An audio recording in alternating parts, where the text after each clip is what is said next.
Добрий день, з вами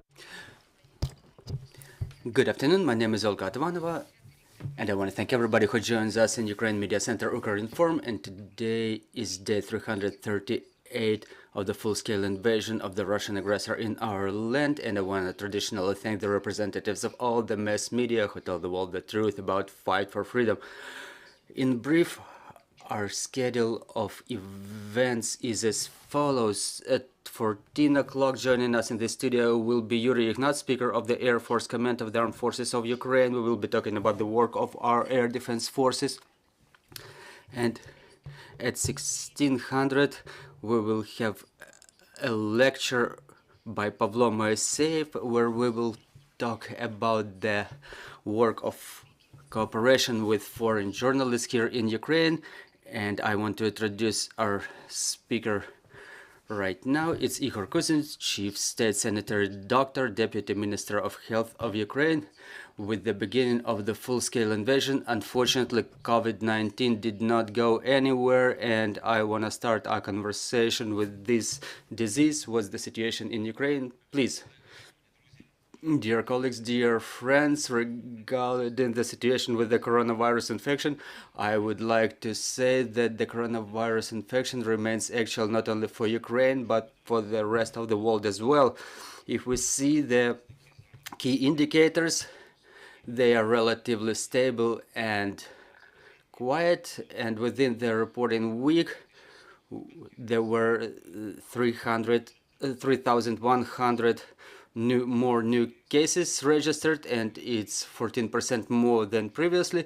We see the growing number of COVID-19 infection, and it's related to the seasonal nature of this illness. We will be able to observe this progress until probably end of February, and starting with May, we will see the decline of the indicators. This seasonal nature was observed during previous waves, and it's repeated this year as well. There are certain specific features.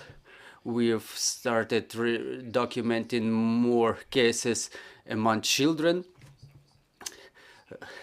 More than 400 new cases were registered among kids previous week, and children may suffer from the infection in the same way as the adults. Unfortunately, 42 Ukrainians died due to complications related to coronavirus infection. It's within this year, it's within the previous week.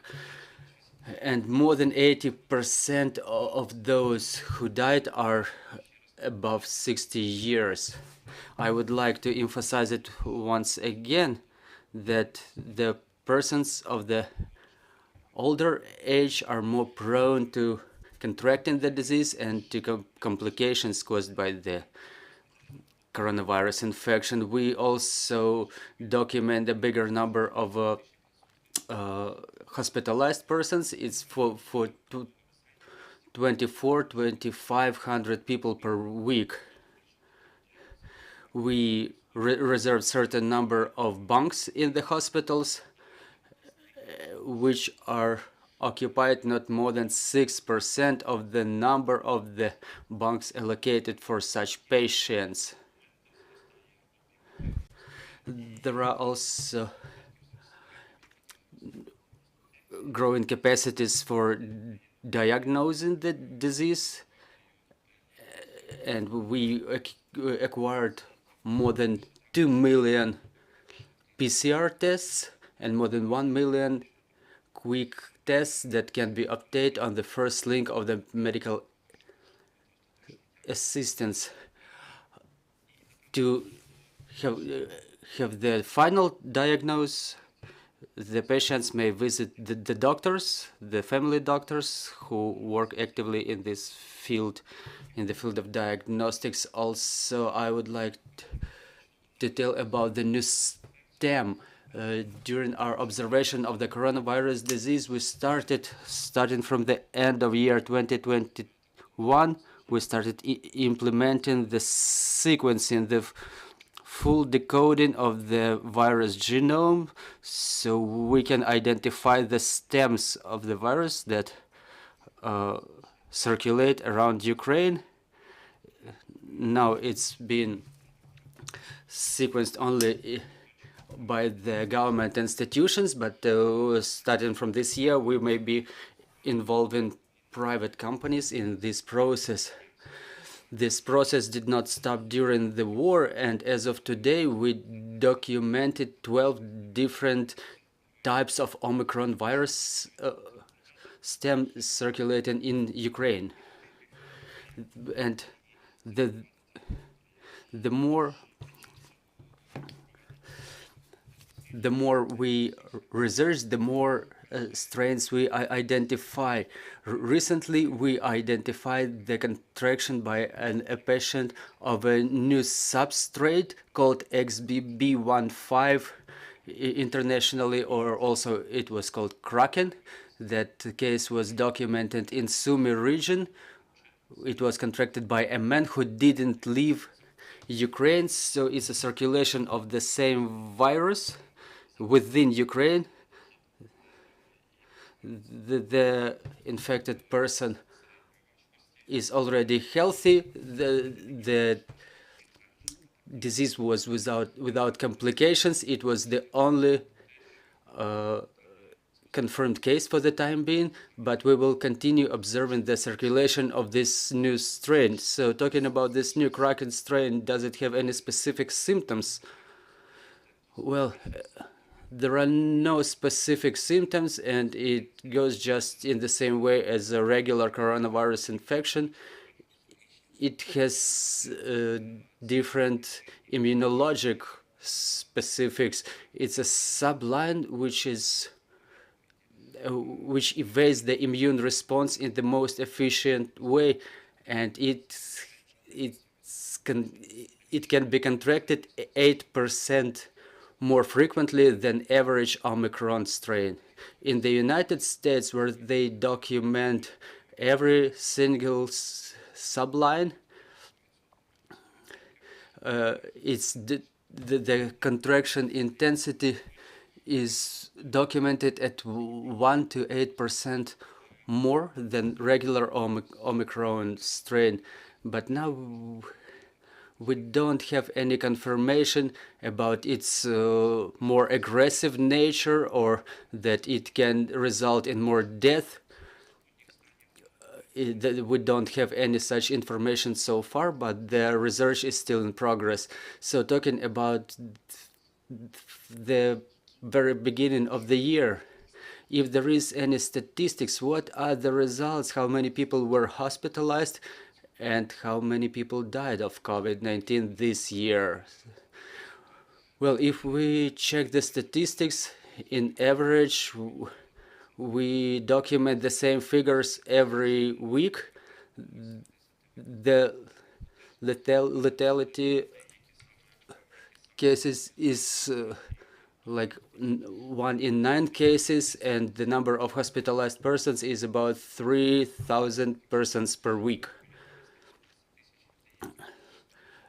So starting from the beginning of the year, it's 12 to 15,000 persons which were hospitalized to medical facilities, and in the same way, the number of people who died of COVID, it's around 140, 180 people. All right, Mr. Ihor, what about the vaccination? Is the state fully provided with the vaccines, and how did the full-scale invasion influence that? Do Ukrainians continue to get vaccinated? Can they do it in the same way with their family doctor as it was before? Well, fortunately, vaccination was not stopped within Ukraine. We only documented the fact where people stopped getting vaccinated in the area of active warfare, but the structure of immunization from the very first day of war reduced almost 2/3, which means that today there are less vaccination stations where people can get vaccinated in Ukraine.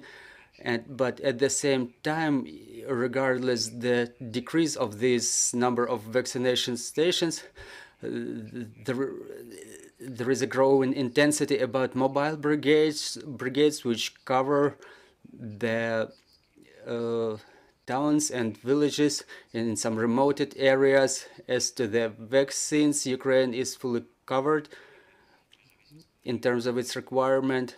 Now we have more than 8.5 million vaccine doses. We use 3 main vaccine types maybe within the last year. It's CoronaVac, it's Pfizer, and in the same way there is a Pfizer for kids and Johnson & Johnson, which contemplates only one inoculation, which is considered to be the full vaccination cycle. So we have vaccine, the system keeps operating. We didn't change the mechanism. People can get vaccinated either through their family doctor, or they can sign up online for basic vaccination and repeated vaccination as well. You mentioned about the growing number of children contracting the disease. Did the vaccination start for children aged 5 to 11 years, or are we in the beginning of the process? It's getting started, and more regions already deployed the infrastructure, so they start vaccination of the children aged 5 to 11 years. It started in Europe way earlier than in Ukraine. We were waiting for the supplies of the vaccine for a very prolonged period, because it's not a regular vaccine which is used for children, but it's a new vaccine that contains less mRNA. For example, it's 10 micrograms of mRNA substance used for kids. It was distributed among the regions of Ukraine. We received 125,000 doses of this vaccine, and we were stimulating and we were calling, first of all, those who have some additional diseases like oncological and so on, because such kids, they have more risks of difficult undergoing of the disease. If there is a routine vaccination against COVID, we advise to maintain certain interval, like 2 weeks between inoculations. And for kids, the flu vaccine can also be added at the same day. The Pfizer vaccine for children is available now around all the regions. I would like to remind you about the procedure, how to get your child vaccinated. The algorithm is the same. You either call your family doctor or children's doctor and then make a visit to the closest medical facility, including the vaccination station, or you can also sign up through a website, through vaccination covid.ua. But as you sign up, you have to make sure if this children's Pfizer vaccine is available at that specific station where you are going to visit. The rest will not be different from regular vaccination procedure for the adults. Mr. Ihor, unfortunately, the Russians keep striking our power grid, and we understand that all our medical, all substances, the vaccines, they are very dependent on the proper storage, which in its turn is dependent on the availability of electricity. So for example, how do we cope with this problem that we have to preserve vaccine frozen or in low temperatures? Yes, some substances are thermal level. They are vaccines and insulin. Insulin is being stored in pharmacies network, which is provided, which is equipped with generators or other alternative power sources, which provides proper storage conditions. Now we changed at the national level and at the level of the regions. The overall algorithm now is that at every specific vaccination stations there are less vaccines distributed than before to minimize the risks of improper storage of the vaccine. Every vaccination station, and I'm not only talking about the COVID vaccine, but also about the flu vaccines, there is an appointed person responsible for proper storage of the vaccines. And within the last 3 years, the ministry was solving the problem with the freezing equipment, with the refrigerators. So we re-equipped more than 1,500 medical facilities with a proper refrigerator certified by International Health Organization, and taking into account the fact that those vaccination stations, they are based on other medical facilities like clinics. The program is in progress of equipping all the medical facilities with generators. So we concentrate the more vaccines in the medical facilities which are fully equipped, like 100% equipped with the reserve power supply.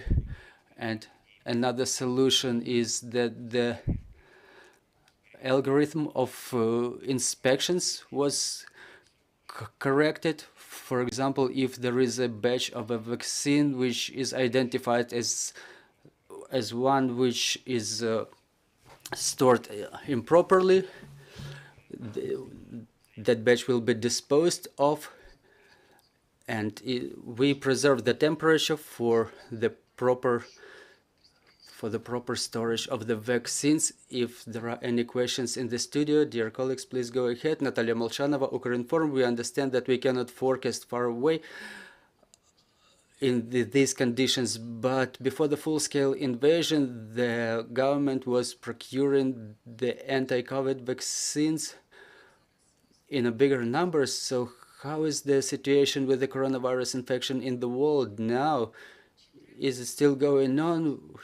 Will we need to make more booster vaccination like once a year in the same way that we get vaccinated against the flu? Or will the government look for new ways of acquisition of the vaccines? Or are we going to buy them in the same way, for example, in the pharmacies as we do with the flu vaccines? Thank you for your question. If we analyze the global trends, the global trend is as follows. The COVID-19 infection becomes a seasonal disease. It becomes a part of those epidemiological growth during winter that every country documents at least once a year. So most likely the next growth of epidemic will be in autumn or maybe winter next year. So we will switch to the system where we will regard COVID as the respiratory disease, seasonal respiratory disease. As to the supplies of the vaccine, Ukraine will be able to receive it under COVAX mechanism in 2023-24 for free. There is no such confirmation yet, but potentially there is potential to continue this COVAX program. After the termination of supplies within humanitarian program, the trend is that coronavirus vaccine will be included into flu vaccine, which is being imported in Ukraine on a commercial basis with a small number of donations, or it will come for free for the employees of the critical infrastructure. Any more questions, friends? Good afternoon, Dmytro Polonsky, Ukrainian Center of Control over Tobacco. The risk of contracting COVID-19 is growing, and last year the new law 1971 was was approved, and before the 11th of January, the ministry had to approve the law which would contemplate the pictures on the cigarette packs.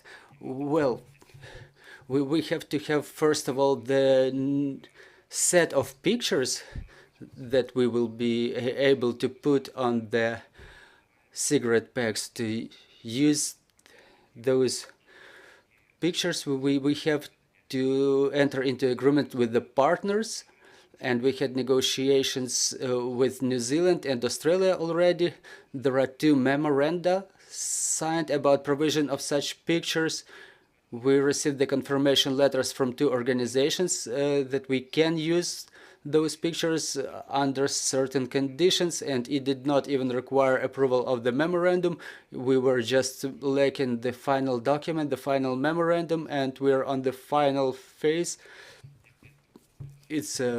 Now it's a 5th agreement to support the final resolution, which will be further on transitioned for approval.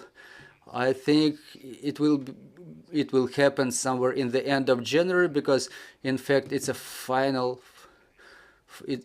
document. Well, I think it will be approved maybe in the end of February, if there are no more questions on the floor. So I will ask the last question about the seasonal flu. What's the situation with the seasonal flu in Ukraine? Well, this epidemic season is more difficult than the season of years 21-22. Why? Because we document higher indicators of contraction. They did not go beyond the epidemic threshold, but more than 1,800,000 Ukrainians already contracted the flu, starting from the 3rd of October when the epidemic season started. And we also document higher indicators of lethality. 8 lethal cases were documented related to the seasonal flu. But if we analyze the epidemic season of years 21-22, we didn't document any lethal cases back then. So this flu circulating now is more complicated.